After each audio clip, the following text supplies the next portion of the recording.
Hello my sweeties and welcome back to my channel. In today's video we are going to be talking about the Strangers franchise. Let's get into it.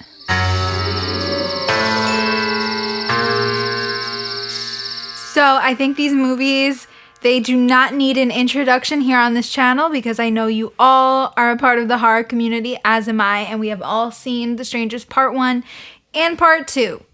Now, we are going to be talking about what I liked and what I didn't like about both of these movies and what I think overall of the franchise itself. If you guys haven't seen Part 1 follows a couple who is staying in a vacation home that's pretty isolated and is basically in bumble shit, and they get isolated by 3 masked murderous human beings. So the first one stars Liv Tyler and Scott Speedman. Basically, just Liv Tyler and Scott Speedman and the cult is really the only people we see in this movie. Basically, this movie gets right into things really quickly. They get to the vacation home and within about 15 or 20 minutes, shit starts happening and shit happens fast. One thing I want to touch on is that Part 1 came out in 2008 and Part 2 came out in 2018.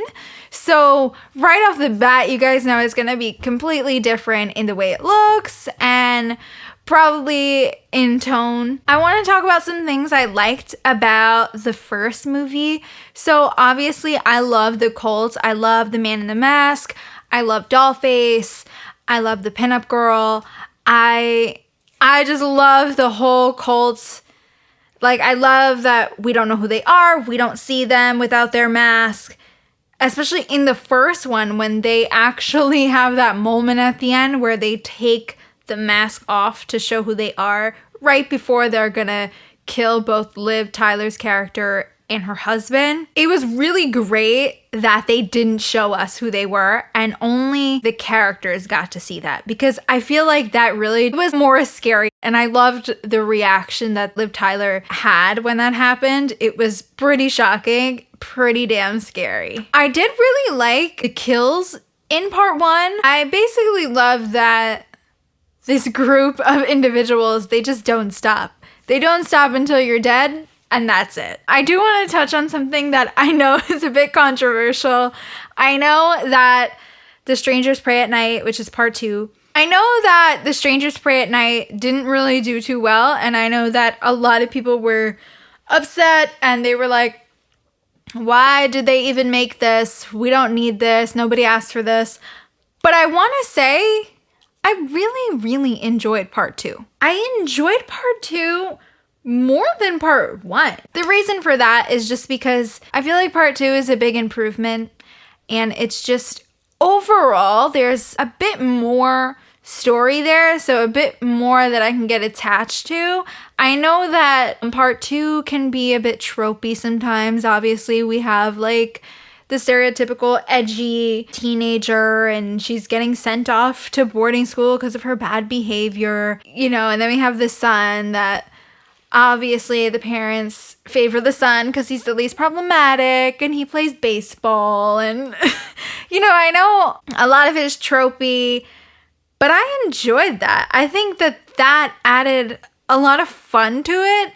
I'm not somebody that likes that, but it really worked in this film.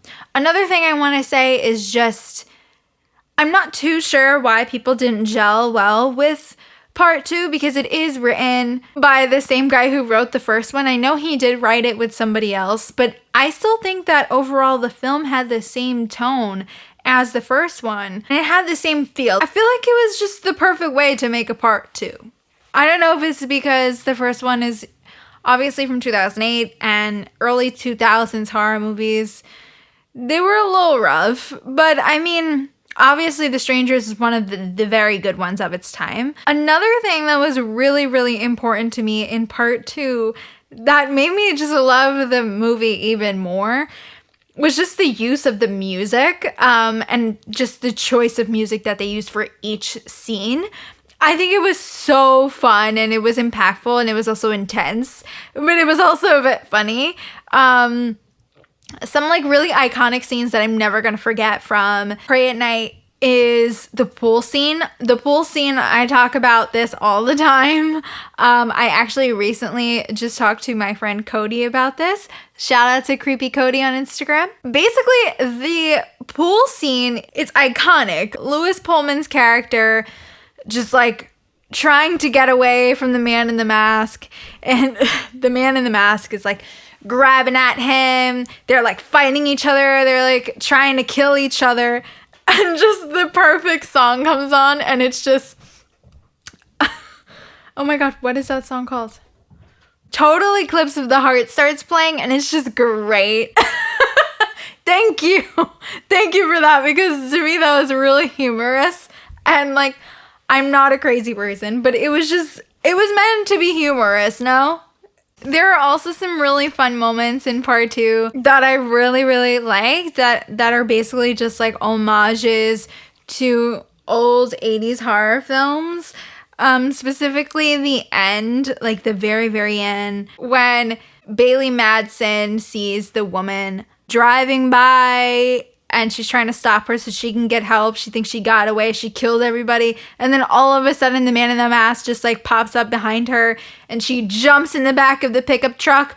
She grabs that damn baseball bat and she's like, boom. And then she's obviously like crying and screaming on the back of the pickup truck, exactly like the end of Texas Chainsaw Massacre, which is such an iconic ending. So performances overall in both movies.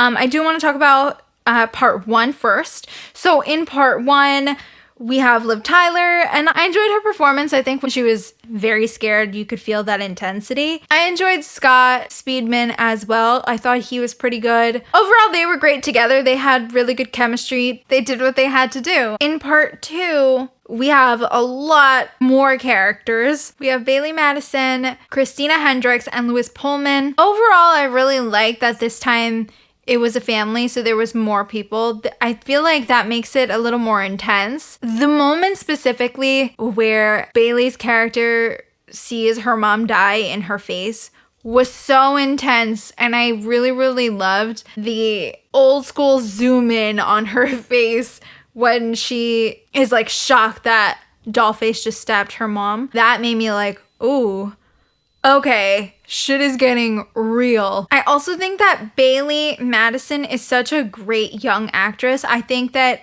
she's so natural, and when she's afraid, she does it so well. She carries it in her entire body. She's shaking, she's like shivering, amazing. I think she was amazing. I'm a big fan of hers just in general, but it was really, really fun to see her in a horror movie, and I think that she's gonna go so many places, but I really want her to do more horror movies because I'm like, please be our final girl more often. Like, we need this energy. Even though we don't get Christina Hendricks for too long in this movie, she does such a great job. She always plays like a great mom character. If you guys seen Good Girls, you know what I'm talking about. I'm a huge Christina Hendricks fan. She is so good. She's so like, when she has to be intense, she knows how to do it. When she has to be funny, she knows how to do it. Like, she's such a pro, and I just love it. Another person I want to talk about a little bit is Lewis Pullman. I think he was really, really natural, and he just had this really like, I don't know, this softness, this really genuine thing about him that I really, really liked. And he really brought like, I don't know, a sweetness to this character, so that when it's that moment for him and he gets stabbed in the pool and you think he's gonna die, I feel like it's pretty sad. I was like, oh no, she just lost everybody. She can't lose him too. Don't do that to me. Basically, at the end of the day, I enjoyed both of them. I really loved how the ending was basically open-ended. Like, we don't really know for sure. Overall, I am a really big fan of the Strangers franchise. If they do make a third one, I'm not against it. I don't really know what else they can do, but I'm not against it. It would be cool to see more about the cult in general, if they could just like elaborate or give us more of the backstory.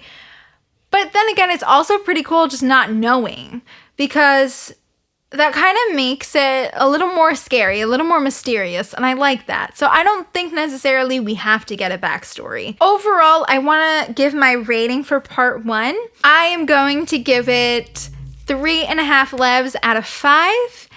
And The Strangers Prey at Night, I am going to be giving it 4 levs out of 5. And the only reason that part 2 gets a higher rating is just because I feel like technically it was a better movie. And I think it was just a lot more fun, more, I don't know, it had something that I just liked more. I liked both, but part 2 to me was just really well done. I am going to insert this one scene that I am obsessed with right here.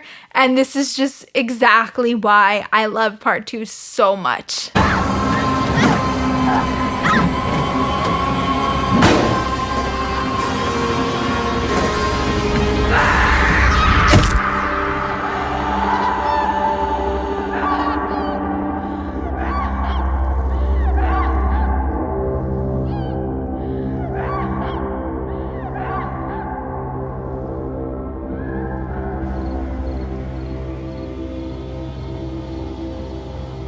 Anyways, guys, thank you so much for watching. I hope you guys like and subscribe so you can see more of my videos.